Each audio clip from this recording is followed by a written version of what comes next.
ఇక ఇందులో భాగమయ్యేది సాయిజీ మహారాజ్, అలాగే ఆయన ప్రతిష్ట.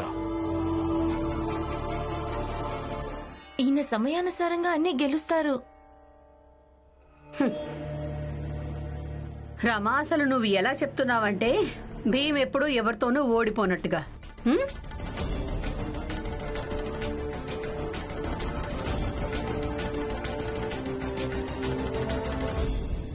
లేదత్తయ్యా, అలా అని కాదు. నా భర్త ఓడిపోతారుగా, ప్రతిరోజు ఓడిపోతారు. పొద్దున సాయంత్రం ఓడిపోతారు వాళ్ళమ్మ చేతిలో.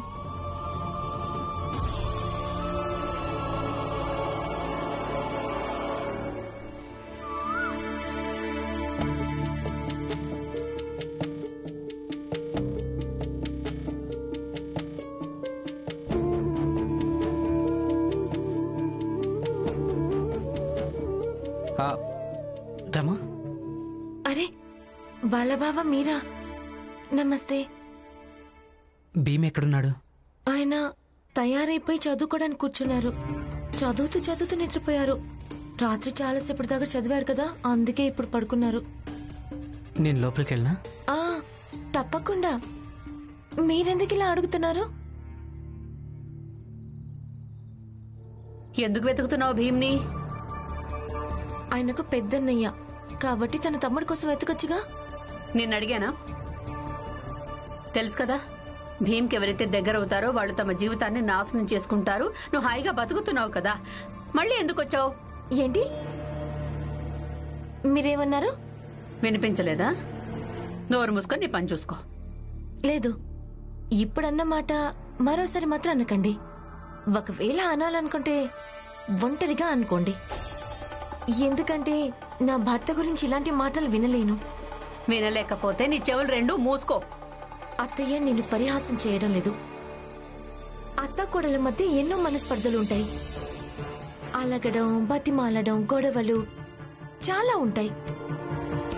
అయినా ఇద్దరి మధ్య బంధం ఉంటుంది. ఎందుకంటే వాళ్ళిద్దరి జీవితంలో ముఖ్యమైన వ్యక్తి ఒక్కడే అవుతాడు కాబట్టి. కానీ మనిద్దరి మధ్య అలాంటిదేమీ లేదు. మీ దృష్టిలో అయితే నా భర్తకు అసలు స్థానమే లేదు. అందుకే ఇక నుంచి మీరు ఆయన గురించి ఏమైనా అనాలనుకుంటే మీరు నా అత్తయ్య అన్న విషయం నేను మర్చిపోతాను. అది గుర్తు పెట్టుకోండి. చూడండి అత్తయ్య, నా భర్త మీద ఒట్టేసి చెప్తున్నాను, నేను మర్యాదను ఉల్లంఘించలేను.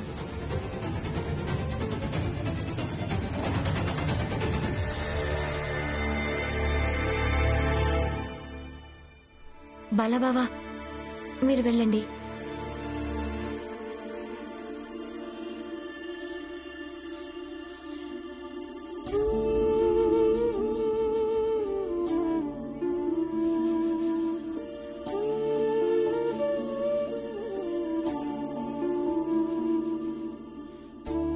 చిన్నప్పటి నుంచి వీడింతే. పుస్తకాల మధ్యలోనే నిద్రపోతాడు.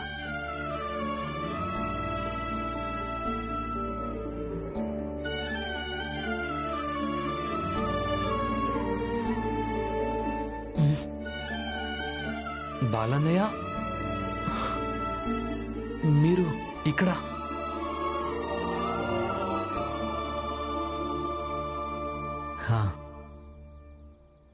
నిజాయితీకైతే నువ్వే నా దగ్గరికి రావాల్సిందే. నీ సమస్య అంటూ నాకు చెప్పుండాల్సిందే.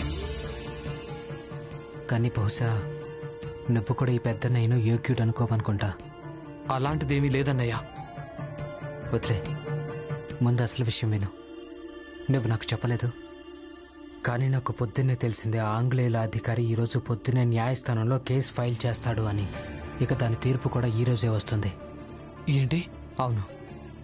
ఒకవేళ నీ తరపున వాదించడానికి అక్కడ ఎవరైనా న్యాయవాది లేకుంటే కనుక అప్పుడు వాళ్ళు తేలిగ్గా ఈ కేసులో గెలుస్తారు. అందుకే నేను ఒక ప్రభుత్వ న్యాయవాదితో నీకోసం మాట్లాడాను. ఇక నువ్వు వచ్చి ఆయన్ని కలువు. అవును, పదండి. భీమ్, భీమ్, నువ్వు ఇక్కడ? నాన్నా, చూడు బాబు, ఈ రోజు మీ కాలేజీలోనే న్యాయస్థానాన్ని ఏర్పాటు చేస్తారు. కానీ ఇంతవరకు నీ దగ్గర న్యాయవాదులు ఎవరూ లేరు. మరి ఈ కేసులో ఎలా పోరాడతావు? పద, ముందుగా న్యాయవాదిని వెతుకుదాం. వద్దు నాన్న, న్యాయవాది దొరికారు. ఎలా? బాలాన్నయ్య నా కోసం న్యాయవాదిని వెతికారు. ఇక వాళ్ళందరూ న్యాయస్థానాన్ని కాలేజ్లోనే ఏర్పాటు చేయాలనుకుంటే చెయ్యని. భీమ్, చిన్నప్పుడు స్కూల్ మూతపడినప్పుడు దాన్ని తెరిపించడం కోసం మన అన్నదమ్ములో ఎన్నోసార్లు పోరాడాం. ఆ అనుభవం మన దగ్గర ఎలాగో ఉంది. ఈ మంటలు ఇలాగే మండుతూ ఉండాలి. ఈ జ్వాల మండుతూ ఉండడం అంటే మన జాతి వాళ్ళ ఆశ బతుకుండడమే. ఈసారి మళ్ళీ ఒక పోరాటం చేద్దాం. ఈసారి స్కూల్ కాదు, కాలేజ్ తెరిపిద్దాం. పద.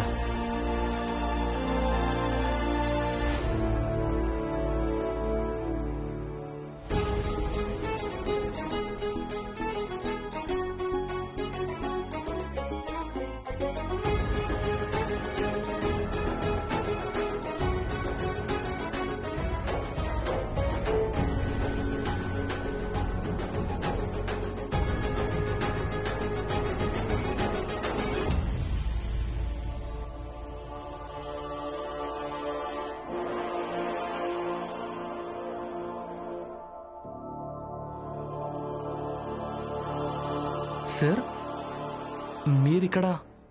భీమ్, ఈరోజు ఆఫీస్కి రావద్దు. మీ కాలేజ్ విద్యార్థికి అలాగే నా స్నేహితుడికి మధ్య ఏదో జరిగింది. కాలేజ్ పరిసరాల్లోనే న్యాయస్థానం ఏర్పాటు చేశారు. నేను ఇప్పుడు అక్కడికే వెళ్తున్నాను. స్టీఫెన్ నాకు చాలా పాత స్నేహితుడు. స్నేహితుడేంటి, ఈయన నాకు చాలా సహాయం చేశాడు. నేను న్యాయవాదం మొదలుపెట్టినప్పుడు ఈయన నాకు చాలా అండగా ఉన్నారు. హఠాత్తుగా ఇక్కడికి ఎలా వచ్చారు? ఒక అబ్బాయికి వ్యతిరేకంగా నువ్వు చాలా పటిష్టంగా కేసు వాదించడానికి ఏర్పాట్లు చేసుకోవాల్సి ఉంటుంది. అఫ్ కోర్స్, నీ కోసం ఏ కేసైనా వాదించగలను. సరే. అదిగో న్యాయవాది గారికి మొత్తం తెలిసిపోయింది. ఇక ఆయనే స్వయంగా భీమరావుకి మద్దతు ఇస్తాడు. ఇక భీమరావుని ఎవ్వరు ఓడించలేరు. మీ ఇద్దరి అంచనాలు పూర్తిగా తప్పు. ఇప్పుడు ఇదే న్యాయవాది భీమ్కు వ్యతిరేకంగా వాదిస్తాడు, అలాగే తనని ఓడిస్తాడు కూడా. అన్నట్టు భీమ్, కాలేజీలో ఎలాగూ చదువు కొనసాగడం లేదు కదా, న్యాయస్థానం కూడా కాలేజీలో ఏర్పాటు చేశారు. నువ్వు నాతో పాటు రావచ్చు, వాదనలు కూడా వినొచ్చు.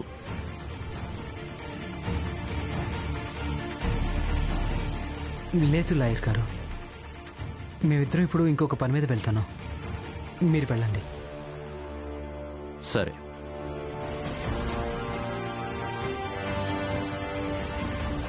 పద భీమ్.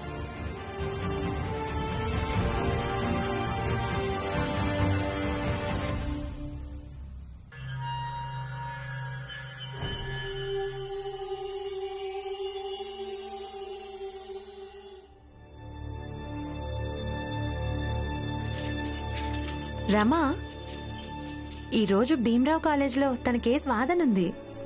ఇక మనం పనిలోకి వెళ్తున్నామా?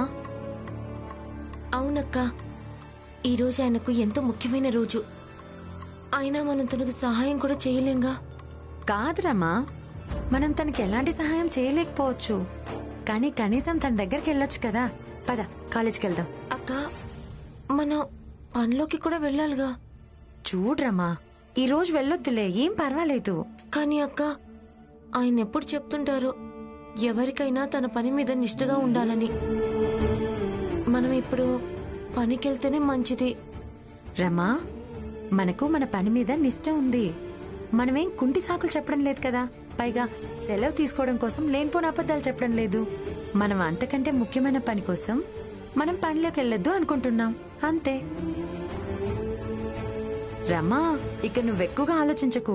భీమరావుకు ఈ రోజు నీ అవసరం ఉంటుంది కదా. పద, కాలేజ్కి వెళ్దాం. సరే, పద.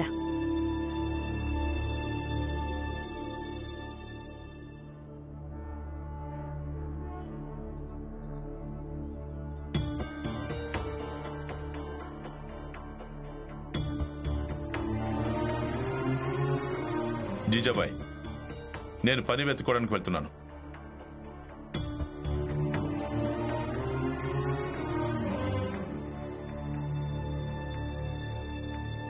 జీజాబాయ్, నాకు కూడా కొంచెం ఆందోళనగా అనిపిస్తోంది. నేను కొంచెం బయటికి వెళ్ళొస్తాను.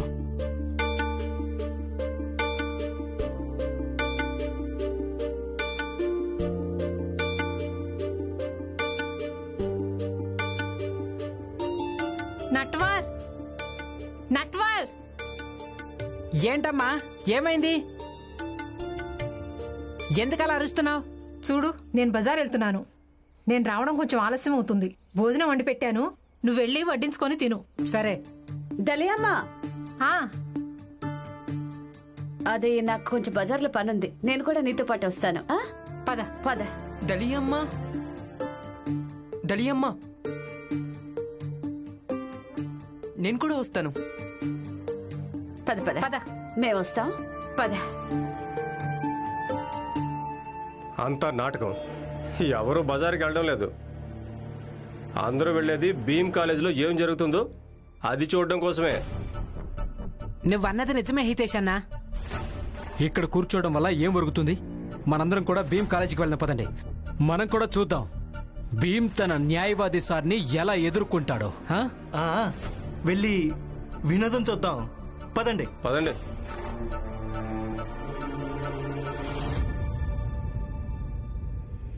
నందు, వీళ్ళందరూ అన్నా, నాకేమనిపిస్తుందంటే మనందరం కూడా వెళ్ళడం మంచిదని. నువ్వు అన్నది నిజమే, పద. అవును, పదండి. అలా అయితే నేను కూడా వెళ్ళడం మంచిదేమో. ఇక భీమ్ ఈసారి ఏం నాటకం ఆడతాడో అది చూసి తీరాల్సిందే నేను.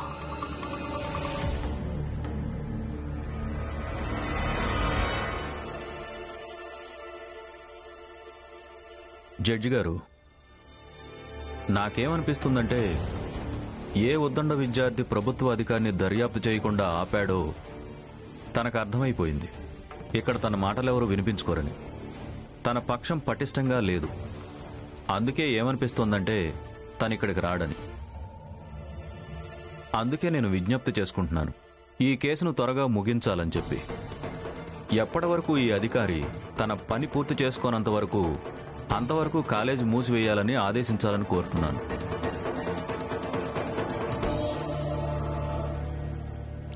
ఆగండి జడ్జి గారు, అదిగో వాళ్ళు వచ్చేసారు.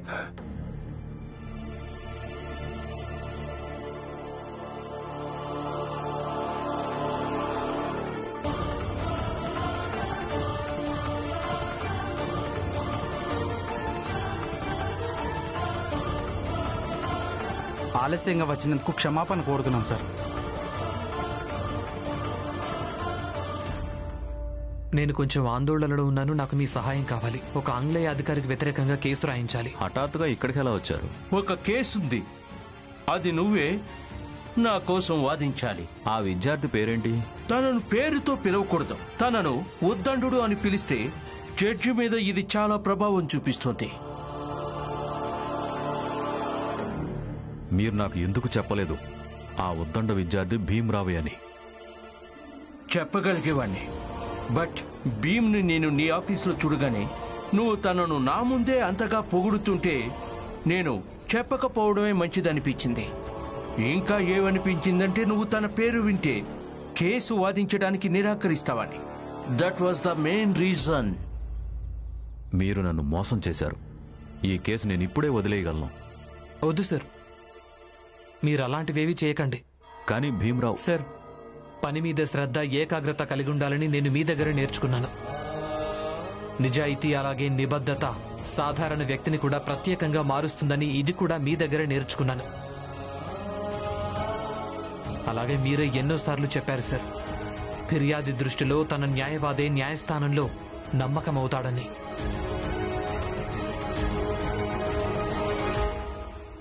ఆ ఆంగ్లేయ అధికారి సాహెబ్ మీ మీద నమ్మకంతోనే ఇక్కడికి వచ్చి కూర్చున్నారు. ఆయన నమ్మకాన్ని వమ్ము చేయకండి సార్.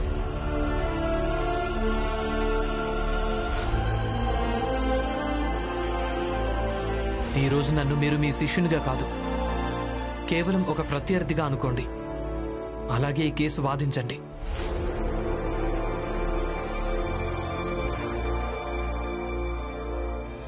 ఇక కేసు విచారణ ప్రారంభించండి.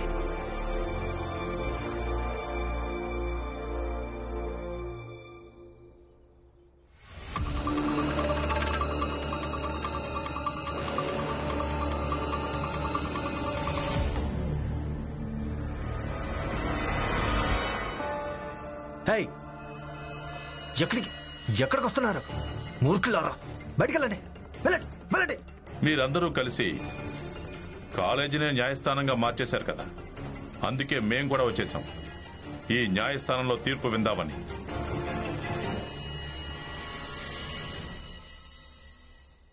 అలాగే ఈరోజు మేము న్యాయస్థానాన్ని విజ్ఞప్తి చేసుకుంటున్నాం ఈ భీమరావుకు శిక్ష వేయాలని.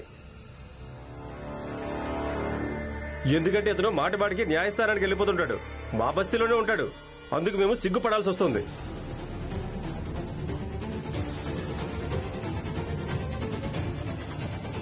అవును హితేష్, మా అందరికి బాగా తెలుసు నీలో ఎంత సిగ్గు ఉందో. దలియామా, భీమరావు మీ నాయకుడు కదా, కానీ ఈరోజు చూడు మీ నాయకుడు ఎలా ఓడిపోతాడో, అలాగే ఎలా శిక్షింపబడతాడో. భీమ్ శత్రువులే ఓడిపోతారు, ఎలాగూ భీమరావే గెలుస్తాడు. ఇదొక శిక్ష, అది చాలా దూరం విషయం. Order, order. శాంతంగా ఉండండి. గెలుపోటముల గురించి న్యాయస్థానం నిర్ణయిస్తుంది, అది కూడా విచారణ పూర్తయిన తర్వాతే. ఇక కేసు విచారణ ఆరంభించండి. ముందు మీరు మీ వాదన వినిపించండి.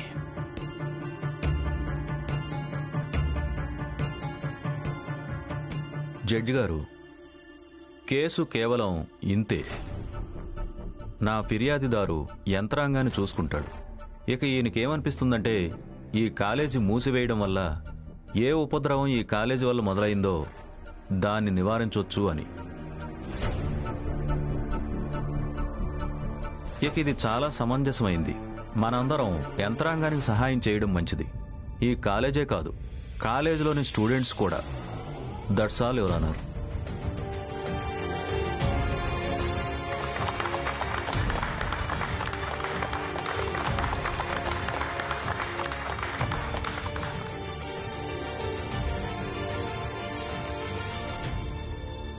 ప్రత్యర్థి తమ వాదనలు వినిపించండి. Thank you your honour. ఈ దర్యాప్తు కాలేజ్ కొనసాగుతుండగా కూడా చెయ్యొచ్చు. దానికోసం కాలేజ్ మూసివేయడానికి, చదువు ఆపేయడానికి అవసరమేముంది? బహుశా కొందరు విద్యార్థుల వల్ల దీని మీద ఎలాంటి ప్రభావం పడకపోవచ్చు, కానీ కొంతమందిపై దీనివల్ల వాళ్ళ మీద ప్రభావం పడుతుంది. భీమరావు తనకు ఆర్థిక సహాయం అందుతుంది. ఇక తను బాగా చదువుకొని బారిస్టర్ అవ్వాలనుకుంటున్నాడు.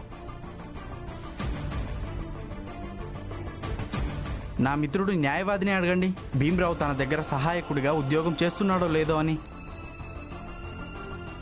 జడ్జి గారు, భీమరావు ఎలాంటి స్టూడెంట్ అంటే తన చదువే తనకు ఊపిరి లాంటిది. తన చదువును ఆపేయమంటే తన ఊపిరిని ఆపేయడం వంటిదే. ఇక దీనివల్ల ఇలాంటి విద్యార్థులు ప్రతిరోజు మరణిస్తారు. దీనికి బాధ్యులు ఎవరు అవుతారు? యంత్రాంగమా, మీరా, లేక మేమా?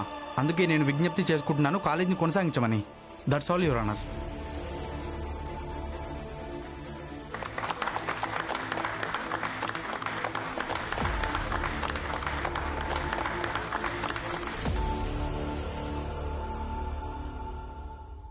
యువర్ ఆనర్, సంవత్సరన్నర క్రితం ఒకసారి అల్లర్లు జరిగాయి. నగరాన్ని మూసేయడం జరిగింది. 1 నెల తర్వాత నగరాన్ని తెరిచారు. ఇక ఈ 1 నెలలో దాదాపు 150 మంది చనిపోయారు. ప్రభుత్వ రిపోర్ట్.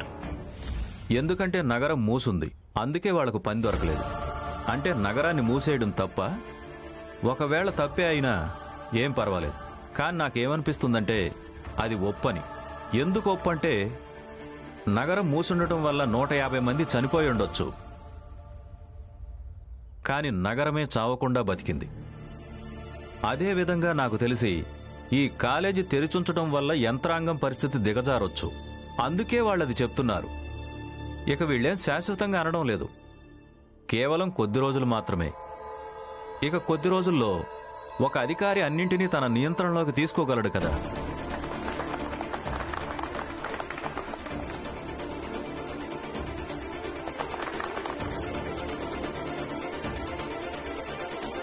ప్రభుత్వ న్యాయవాది దగ్గర చెప్పడానికి ఏమైనా ఉంటే చెప్పండి. No sir, thank you.